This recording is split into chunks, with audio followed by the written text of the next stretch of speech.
सनातन परंपरा की दिव्य धारा में आज हम लेकर आए हैं सावन माह की पुण्यदायिनी, सभी पापों का नाश करने वाली कामिका एकादशी व्रत कथा, जिसे सुनने और समझने मात्र से ही मन, तन और जीवन पवित्र हो उठता है। तो आइए जुड़िए अनबॉक्स सनातन के इस आध्यात्मिक सफर में और जानिए इस व्रत की महिमा, विधि और पौराणिक कथा। कामिका एकादशी व्रत कथा के बिना अधूरा है। कामिका एकादशी व्रत, सभी पापों से मिलेगा छुटकारा। धार्मिक मान्यता के अनुसार कामिका एकादशी का विधिपूर्वक व्रत करने से साधक के जीवन में खुशियों का आगमन होता है, साथ ही शुभ परिणाम देखने को मिलते हैं। इस दिन व्रत कथा का पाठ जरूर करना चाहिए। इससे व्रत का पूर्ण फल मिलता है। हर माह कृष्ण और शुक्ल पक्ष की एकादशी तिथि पर व्रत किया जाता है और भगवान विष्णु की पूजा अर्चना करने का विधान है। सनातन शास्त्रों में कामिका एकादशी का विशेष महत्व बताया गया है। वैदिक पंचांग के अनुसार सावन माह के कृष्ण पक्ष में कामिका एकादशी मनाई जाती है।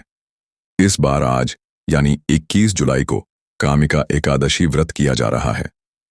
धार्मिक मान्यता के अनुसार इस व्रत को करने से जीवन में सफलता मिलती है और भगवान विष्णु साधक की सभी मुरादें पूरी करते हैं।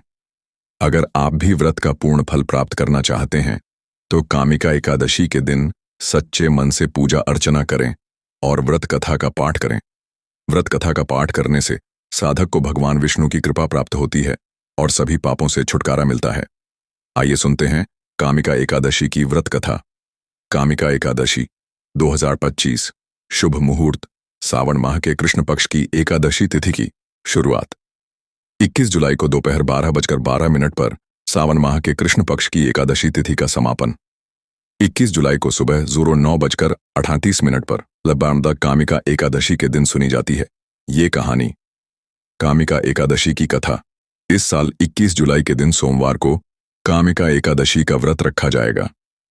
कामिका एकादशी का व्रत बिना कथा सुने ये कहे अधूरा माना जाता है, इसलिए जरूर सुने कामिका एकादशी की व्रत कथा। कामिका एकादशी के दिन व्रत रखा हो या न रखा हो, इस दिन कथा का पाठ जरूर करें। कामिका एकादशी के दिन विधिवत विष्णु जी की पूजा व कथा का पाठ करने से जातक को लाभ मिल सकता है। कामिका एकादशी के दिन पढ़ी और सुनी जाती है ये कहानी। अर्जुन ने कहा, हे प्रभु, आप मुझे श्रावण माह के कृष्ण पक्ष की एकादशी की कथा सुनाने की कृपा करें। इस एकादशी का नाम क्या है? इसकी विधि क्या है? इसमें किस देवता का पूजन होता है? इसका उपवास करने से मनुष्य को किस फल की प्राप्ति होती है? भगवान श्री कृष्ण ने कहा, हे श्रेष्ठ धनुर्धर, मैं श्रावण माह की पवित्र एकादशी की कथा सुनाता हूं। ध्यानपूर्वक श्रवण करो। एक बार इस एकादशी की पावन कथा को भीष्म पितामह ने लोकहित के लिए नारद जी से कहा था। एक समय नारद जी ने कहा, हे पितामह, आज मेरी श्रावण के कृष्ण पक्ष की एकादशी की कथा सुनने की इच्छा है, अतः आप इस एकादशी की व्रत कथा का विधान सहित वर्णन कीजिए। नारद जी की इच्छा को सुन पितामह भीष्म ने कहा, हे नारद जी, आपने बहुत ही सुंदर प्रस्ताव किया है। अब आप बहुत ध्यानपूर्वक इसे श्रवण कीजिए। श्रावण माह के कृष्ण पक्ष की एकादशी का नाम कामिका है। इस एकादशी की कथा के श्रवण मात्र से ही वाजपेय यज्ञ के फल की प्राप्ति होती है। कामिका एकादशी के उपवास में शंख, चक्र, गदाधारी भगवान विष्णु का पूजन होता है। जो मनुष्य इस एकादशी को धूप, दीप, नैवेद्य आदि से भगवान विष्णु की पूजा करते हैं, उन्हें गंगा स्नान के फल से भी उत्तम फल की प्राप्ति होती है। सूर्य ग्रहण और चंद्र ग्रहण में केदार और कुरुक्षेत्र में स्नान करने से जिस पुण्य की प्राप्ति होती है, वह पुण्य कामिका एकादशी के दिन भगवान विष्णु की भक्तिपूर्वक पूजा करने से प्राप्त हो जाता है। भगवान विष्णु की श्रावण माह में भक्तिपूर्वक पूजा करने का फल समुद्र तथा वन सहित पृथ्वी दान करने के फल से भी अधिक होता है। व्यथिपात में गंडकी नदी में स्नान करने से जो फल प्राप्त होता है, वह फल भगवान की पूजा करने से मिल जाता है। संसार में भगवान की पूजा का फल सर्वाधिक है, अतः भक्तिपूर्वक भगवान की पूजा न बन सके तो श्रावण माह के कृष्ण पक्ष की कामिका एकादशी का उपवास करना चाहिए। आभूषणों से युक्त बछद्दा सहित गौदान करने से जो फल प्राप्त होता है, वह फल कामिका एकादशी के उपवास से मिल जाता है। जो उत्तम द्विज श्रावण माह के कृष्ण पक्ष की कामिका एकादशी का उपवास करते हैं, तथा भगवान विष्णु का पूजन करते हैं, उनसे सभी देव, नाग, किन्नर, पितृ आदि की पूजा हो जाती है। इसीलिए पाप से भयभीत होने वाले व्यक्तियों को विधि विधान सहित इस उपवास को करना चाहिए।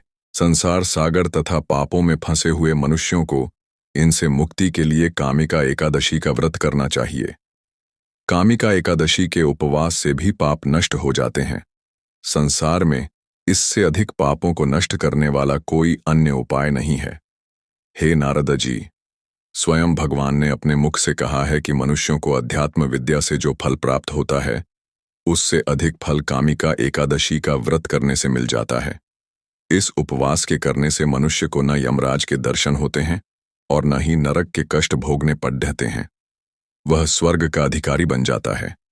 जो मनुष्य इस दिन तुलसी दल से भक्तिपूर्वक भगवान विष्णु का पूजन करते हैं, वे इस संसार सागर में रहते हुए भी इस प्रकार पृथक रहते हैं, जिस प्रकार कमल पुष्प जल में रहता हुआ भी जल से पृथक रहता है। तुलसी दल से भगवान श्रीहरि का पूजन करने का फल 1 बार स्वर्ण तथा 4 बार रजत दान के फल के समान है। भगवान विष्णु रत्न, मोती, मणि आदि आभूषणों की अपेक्षा तुलसी दल से अधिक प्रसन्न होते हैं। जो मनुष्य प्रभु का तुलसी दल से पूजन करते हैं, उनके सभी पाप नष्ट हो जाते हैं। हे नारद जी, मैं भगवान की अति प्रिय श्री तुलसी जी को प्रणाम करता हूँ। तुलसी जी के दर्शन मात्र से मनुष्य के सभी पाप नष्ट हो जाते हैं तथा शरीर के स्पर्श मात्र से मनुष्य पवित्र हो जाता है। तुलसी जी को जल से स्नान कराने से मनुष्य की सभी यम यातनाएं नष्ट हो जाती हैं। जो मनुष्य तुलसी जी को भक्तिपूर्वक भगवान के श्रीचरण कमलों में अर्पित करता है, उसे मुक्ति मिलती है। इस कामिका एकादशी की रात्रि को जो मनुष्य जागरण करते हैं तथा दीपदान करते हैं, उनके पुण्यों को लिखने में चित्रगुप्त भी असमर्थ हैं। एकादशी के दिन जो मनुष्य भगवान के समक्ष दीपक प्रज्वलित करते हैं, उनके पितर स्वर्गलोक में अमृत का पान करते हैं।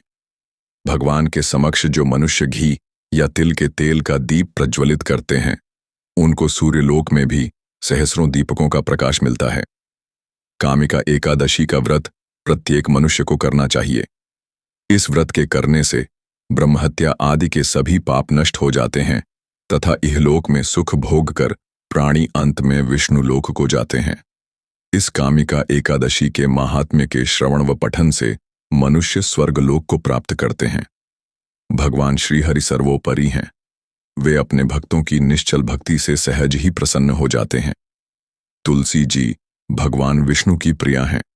भगवान श्रीहरि हीरे मोती, सोने चांदी से इतने प्रसन्न नहीं होते जितनी प्रसन्नता उन्हें तुलसी दल के अर्पण करने पर होती है। दूसरी कथा, पौराणिक कथा के अनुसार प्राचीन समय में एक गांव में पहलवान रहता था। वह अधिक क्रोध करता था, इसलिए उसकी किसी न किसी से बहस हो जाती थी। एक बार ऐसा समय आया कि उसका किसी ब्राह्मण से झगड़ा हो गया। उसने क्रोध में आकर ब्राह्मण की हत्या कर दी, जिसकी वजह से उस पर ब्राह्मण हत्या का दोष लग गया। इसके बाद वह ब्राह्मण के अंतिम संस्कार में शामिल होने के लिए गया तो पंडितों ने उसे वहां से भगा दिया। पंडितों ने पहलवान को ब्राह्मण की हत्या का दोषी मानकर बहिष्कार किया और पंडितों ने पहलवान के घर धार्मिक काम करने से मना कर दिया और सामाजिक बहिष्कार कर दिया। पहलवान ने साधु से इस दोष को दूर करने के लिए उपाय पूछा तो साधु ने सावन माह के कृष्ण पक्ष की कामिका एकदाशी व्रत करने की सलाह दी। इसके बाद पहलवान ने विधिपूर्वक कामिका एकदाशी व्रत किया। इसके बाद पहलवान को सपने में श्रीहरि के दर्शन हुए। उसने सपना देखा कि भगवान विष्णु ने हत्या दोष से मुक्त कर दिया। तभी से कामिका व्रत करने की शुरुआत हुई। तो प्रेम से बोलिए, विष्णु भगवान जी की जय, लक्ष्मी माता की जय, सभी देवी देवताओं की जय। हर हर महादेव। अगर यह कथा आपके हृदय को स्पर्श करे तो इसे अपने परिवार और मित्रों तक जरूर पहुंचाएं। भगवान विष्णु की कृपा आप सभी पर सदैव बनी रहे। जय श्री हरि, जय लक्ष्मी माता। और अंत में बोलिए, हर हर महादेव। यह है अनबॉक्स सनातन, जहां हर कथा में छुपा है सनातन का अमूल्य खजाना। मिलते हैं अगली कथा में। ओम शांति, ओम शांति, ओम शांति।